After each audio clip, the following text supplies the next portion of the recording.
If my computer wakes up, I'll take you to the next part of the program, which is essentially a quick recap of workshop preparations. So for this, maybe I should put this on.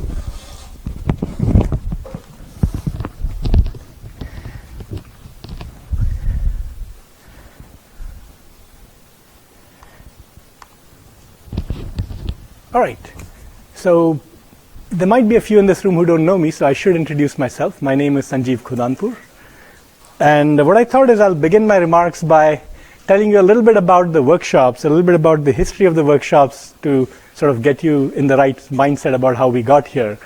And like a lot of history, the past history will go very fast, and the more recent history of the last few months might be a little bit more detailed. So let's go to it. So the workshop idea actually goes back to the Institute for Defense Analysis Center for Communications Research in Princeton. They had a tradition for many, many years, which continues even today, where every summer they bring together some really smart mathematicians and they put them together in a nice place and they work for 8-10 weeks, and they pick a hard problem to work on at the beginning of the summer, and all through summer they work on it. And some terrific results have come out of that process. And unfortunately, a lot of it tends to be classified, so I'm not sure how many people in the rest of the world know about it. But it's a great way of solving problems. And it's a dream team approach. You pick a problem, you pick the best people in the world to solve it, you bring them together and make them work on the problem. Some might say it's like the Manhattan Project problem. You have a real crisis and you put together a team to solve it. Whichever way you look at it, it's a good way of doing research, which is different from the traditional academic research that happens over long spans of time, or even industry research, which has very specific business goals, if you will. So when speech and language started becoming an interesting and important technology for the US government, the government decided they wanted to do something like a SCAMP. But a lot of the people who worked on it were all over the world, and it wasn't quite possible to do it in the same setting like IDA. So in 93, 94, the process was started, and essentially a workshop was started up at Rutgers, and this is the one that Hinek referred to. Hinek, in fact, went to the first workshop in Rutgers, started by Jim Flanagan. But once CLSP was established in 94, and Fred was named its director, the various government sponsors, and initially the workshop was mostly government sponsored, in fact maybe exclusively government sponsored. They decided they wanted to have it closer to home where their researchers could come, so it moved to Hopkins. And of course, Fred being Fred, changed the way the workshop was organized, started having teams, and started making things more focused and so on. And it really took off. And that tradition sort of started in 95 and has lived till today. And as time passes, many of us, my academic colleagues and I, we joke, we say, don't these students get younger and younger every year? And in fact, of course, we are getting older and older, but I have a feeling that at this workshop, there might be a few undergrads who weren't even born when the workshop started. So that's how long the workshops have been around. But I'm very happy that they're going along. And the 95 workshop, just to give you a bit of perspective, the switchboard corpus was around, and error rates on that were like 50-55%, meaning we got more words wrong than right. Today we are down at about 8% error rate on switchboard. Spanish telephone speech, believe it or not, the error rate was 80%, not accuracy. And today I think the accuracy is well over 80, maybe in the high 80s. So things have moved along, but of course the problems we take on keep getting more and more challenging. So I'll take you through a quick recap of the workshops. These are the first 4 years, first 3 years rather. And to me, the first year is special, 1995, because I was a grad student at the time. And I was invited to the summer workshop as a graduate student. And that was my exposure to the field of speech and language. So that's special for me. 96 is another special workshop for Hinek. He was here at Hopkins for the first time in a team with Jordan Cohen and Hervé Boulard. And those of you who do speech processing might remember the temporal processing of spectral bands. By the way, Hinek and his group have a nice way of giving things cool names. So one of the methods is called Rasta, and this one was called Traps, I think, and Sangeeta was there, who's now at Intel. And so yes, that was a very nice summer. Yes. And 1997, again, another nice year. By then, by the way, I was at Hopkins. By then, I had joined Hopkins as a research faculty. And Andreas Andreu, he's not here in the audience, but I was expecting he would be. He was one of the faculty members who led a team in the workshop that year. This is Fred back in, I think, 98 or something. And this is me. I still had hair. Moving along, We had more teams. People worked on all sorts of interesting ideas. So initially, the first couple of workshops were speech-focused. And then slowly, natural language processing started coming in as a major topic. So core NLP for multiple languages, this emphasis on multilingual text processing started back then. I've put Lee Deng in a little highlight over there. I don't know how many people are watching or how many over the net or whatever, but Lee Deng is today known in Microsoft as the big man on deep learning. But this was a Lee Deng who still believed in articulatory dynamic models. He was modeling Forman trajectories using extended Kalman filters. So researchers changed their outlook on life and what they think is the best method.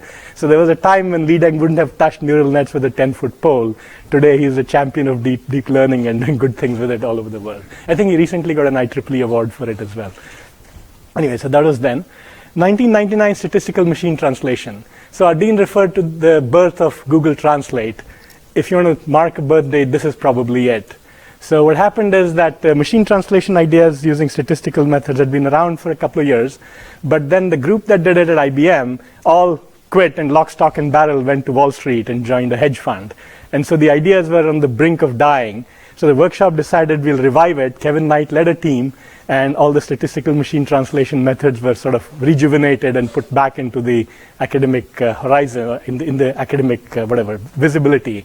And a key student on that team was Franz Ock, who then went on, finished his PhD at Aachen, and did a postdoc at USC, joined Google, and started their translation effort. So you can mark that over there. This, by the way, is a more fun team I remember from that year. This is a core NLP team led by Jan Heitsch. Some of you might recognize Mike Collins. Used to be a grad student then. He then went on, became a professor at MIT. Now he's at Columbia. Others might recognize Eric Brill. Used to be a professor here, went on to Microsoft, became the CTO of PayPal, and describes himself nowadays as fun employed, which means he's made enough money that he doesn't have to work, so he just has fun. So yeah, workshop people do interesting things. Maybe you can, and in case there are people who know Doug Jones, that's a young Doug Jones from many, many years ago. All right, moving right along. The next few years we had teams on graphical models. By the way, this is one of the interesting things about the speech and language field. We have often been leaders in machine learning, although often the machine learning community forgets that. So graphical models, Michael Jordan was proposing them back when he was still at MIT, not yet at Berkeley. And the speech people picked it up. So Jeff Bilms, Jeff Zweig decided they'll have a team to try and use methods from graphical modeling to graphical models to try and improve speech recognition. And of course, 10 years later, graphical models was a rage, and nowadays you can't go to a machine learning tutorial without the plate diagrams, the circles and the arrows and so on and so forth. It's become the de facto standard. But the speech field decided to give it a real run for its money, put it on a real hard problem and see how it performs relative to more standard methods. And of course, it has become quite successful these days. Generation for machine translation. Why do I remember that team? Well, maybe not. Let me come back to it. But the workshops have their ups and downs. For example, 2003, we had to cancel a workshop team because of SARS. Some of you might not even remember. SARS was this flu-like disease, and the whole team had to be canceled because Hong Kong was suffering from it. There were travel bans everywhere. So organizing a workshop can be a lot of fun, let's say. Interesting things happen, unexpected things happen. But yeah, the generation for machine translation. No, actually, I was thinking about this team, the syntax for machine translation. Franz Ock came back to Hopkins and led another team a few years later, and this is Franz from that year. And those of you who have moved into the Broadview hopefully recognize that window.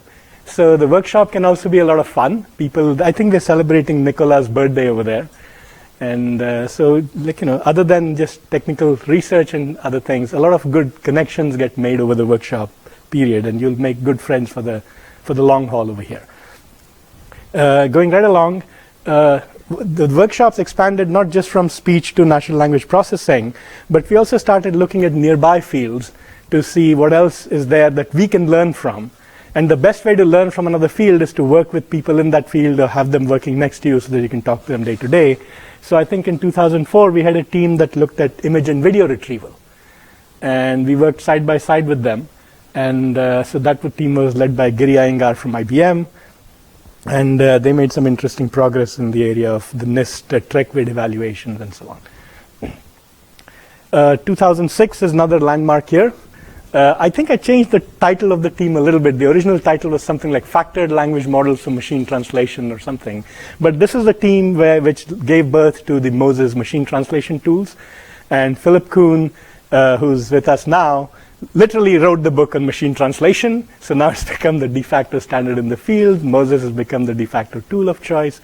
And things have gone on from there. Named entity disambiguation, I put this up because I knew Jason would be in the audience. This is the team that you're in, so I thought I'll remind you, but of course you remember very well. Here are some pictures. Here is Philip from back then, still looking as handsome. And Manmatha, who was in the visual, the video retrieval team, he's at Amazon, I think, now. So Manmatha, if you're watching, I have more embarrassing pictures of you. All right, moving right along. Next came actually a number of interesting developments in the workshop sort of like life cycle, if you will. 2008 was a team led by Lukáš Burget, and Najim was a graduate student on that team. And that's the team that came up with iVectors. Again, our dean made a reference to it. It's become the de facto standard for doing speaker verification these days. And I remember the idea came out of the workshop really like this is real science at work. They thought, oh, we've got this representation where we've tried to separate the speaker variability from the channel variability from the something else. So surely the channel representation won't have any speaker information. But sure enough, it did. And so I think Najim and a couple of others in the team got together and said, hey, let's forget all this separation. Let's make a single vector out of everything and use it. And that ended up being, is that how you remember it? More or less. Okay, thanks. Right. The other team the following year, 2009, was the Dan Povey team. This is the team that started working on low resource speech recognition. And a year later, in 2010, the group released the Kaldi open source speech tools. And now they have become the mainstay of speech recognition tools in the industry and academia. I think we tracked it in the last couple of years. There have been 300 and 400 papers published which use Kaldi for the experiments in the paper. So this is not just citing Kaldi as a tool. They actually build things with Kaldi and represent research results and so on. So a very successful contribution of workshop to the field. We continued expanding to other areas. So 2010, 11, 12, 3 years in a row, we tried to bring in computer vision people into the workshop. And so we have a team working on localizing objects and actions, another team learning from visually descriptive text. And some of the names you see over there, Alex and Tamara Berg, and you'll see Andre Vidaldi in the next slide. These are star people in computer vision, and they wanted to come work with the speech and language people, exchange ideas, learn from each other, do things. Again, since I'm showing you pictures, here is Dan Povey from back in 2009, and Najim. Najim still looks the same, I think. I think Dan has maybe aged a little bit. And yes, like I said, we continued. 2012, we had another team working on understanding objects and scenes with Andrea Vidaldi. That led to a lot of interesting developments in computer vision. I think they designed one of these benchmark evaluations. It was called the Pascal Visual Object Classification Task or something. And they used a lot of their workshop experience to make advances in that field. By this time, my colleagues and I were getting tired of organizing the workshops every year at Baltimore. You can imagine that's been, I think at that point I'm counting 16 years without having left Baltimore in the summer. So we decided we'll do things a little differently. So 2014, for the first time, we had an opportunity, thanks to a grant that was supposed to help US researchers experience doing research overseas. So we took advantage of that excuse and moved the whole workshop to Prague. And our colleague Jan Hajc, who had been to the workshop twice before, once even to lead a team, was quite happy to host us. And there were 3 teams working vigorously, and that was a great idea. So we came back, we did it again in 2015, and this time we went west. We went to Seattle. But of course, you don't want to lose the true character or the nature of the workshop, and a lot of it is tied to what I'd call something in the atmosphere here, the buildings, the people, the whole way that everything works. So we want to make sure we keep coming back to Baltimore. So I think this is the formula we'll stick with. We'll have it in Baltimore, then go away for a year, and come back to Baltimore and go away for a year again, and so on. And this way we also get to engage the larger community. And the Charles University group was a great host. Seattle was terrific. Les Atlas and Mari Ostendorf. I think everybody had a great time. So I think this is going to continue. So this is how we are in 2016. So the 2016 workshop, just so you know, this workshop planning stuff isn't like a 1 or 2 day or 5 day affair. It actually is a year-round activity. It's almost like, it has a life cycle of its own. Even in biology, you draw these life cycle diagrams of things, frogs, they lay eggs and they have tadpoles or whatever. So I think it's a bit like that. This workshop stuff goes round and round and round every year. So it begins in September. It begins with a call for proposals. We put out a call saying, hey, who's got good ideas to do research on an interesting topic in a team setting, the way the workshops are done. People submit ideas. We bring everybody together in a 2-day meeting in November. It's like an interactive peer review. It's a peer review, meaning somebody else evaluates your proposal, but it's interactive in the sense that you get to stand there, defend your proposal, argue for it, take in suggestions, modify it based on their ideas. And the net result of this 2 days of brainstorming and discussion is that we get a short list of 2 or 3 proposals, sometimes 4 proposals to continue working with for the summer. We go raise money. A lot of people help, especially our sponsors. We have a lot of champions in the various agencies, including government agencies, NSF, DARPA, and the various companies whose names you heard earlier. And so we all believe that this is a good way to do things, so we go collectively raise the money for all this effort. In the meantime, we try to get commitments from the people. It's non-trivial to, maybe as students it doesn't feel like a big deal to get up and go somewhere for the summer. But imagine if you have a family, 2 kids, your wife has a job, your husband has a job, and you need to just leave all that and go away for 2 months. It's not easy. So we try to convince people it's worth their time. Of course, people also often believe it's worth their time, so it's easy to do that. And then we put together a good team. That takes a little bit of time. Then we have to find grad students. And what is interesting is, I've often seen professors not necessarily just bring their own grad student because it's good for them. They might say, oh, I could bring my student, but there's this other student at this university who's just the right person for this job. So let's have her come along. And so we might go recruit a grad student who's not anybody's student in the team, but who's just a good PhD student. And so the teams get together, or get put together, really with this intention of what's the best team to solve this problem. And we get a number of students that way. Starting in '98, this was one of Fred's ideas. He said, we need to have some undergrads in this mix. Why? Well, they're energetic. They don't know what can't be done, so they just do it. So we said, okay, let's bring in some undergrads. So we've been recruiting undergraduates from all over the country for a while now. And we typically get 6 to 8 people. And it's pretty competitive. We get close to 200 applications. And by the time we narrow it down and bring it down to 8 people, it's really a hard choice. It's really heartbreaking to say, well, I wish I could have 12, but I only have to have 6. So really good students. We get some of the best. And then, of course, that's not the end of it. To work together for 6 or 8 weeks and be productive, you need a lot of preparation up ahead. So most of these teams meet at least once, and more likely than not twice. So all the teams this year met twice during the spring, face-to-face meetings to try and get together and put all the ideas together so that you're ready to go when you come here in summer. And that happens over the spring. You have to prepare data, you have to get ready with your computing tools, and so on and so forth. And then finally, when they arrive here, that's when the workshop begins. Even that has 2 little parts. We organize a 2-week summer school. The idea is that we don't want the students, especially the undergrads, just to know their little piece of research that they're doing. We want them to have a reasonable overview of what all the 3 teams are doing. But to have a good idea of what all the teams are doing, you need an overview of where the field is. So this again started off with a necessity, saying, oh, we need to train these students to get up to speed with everybody else. And slowly it has blossomed and become a little activity of its own. And now we have a 2-week summer school where we bring in a lot of different instructors covering all sorts of topics in speech and language. And that helps us get all the students on speed with everybody else. And then we move on. And the workshop actually begins. So today is the beginning of the actual workshop. And by the time we finish, it's August. We start writing technical reports for various sponsors, or just to do good documentation and dissemination. And by the time we are done and we're exhausted and we say, okay, that was a good workshop, it's September again, and it's time to start another call for proposals. So this is what the call for proposals looked like last time. Every year, it's a pretty open call, saying you have any ideas in speech, language, computer vision, let us know. And every now and then we inject a new theme, like I said, because we're trying to draw other fields into it. So this year, we wanted to pull in people working at the interface of language and healthcare. And as you'll see in a few minutes, it turned out to be a successful call, and we got some good ideas.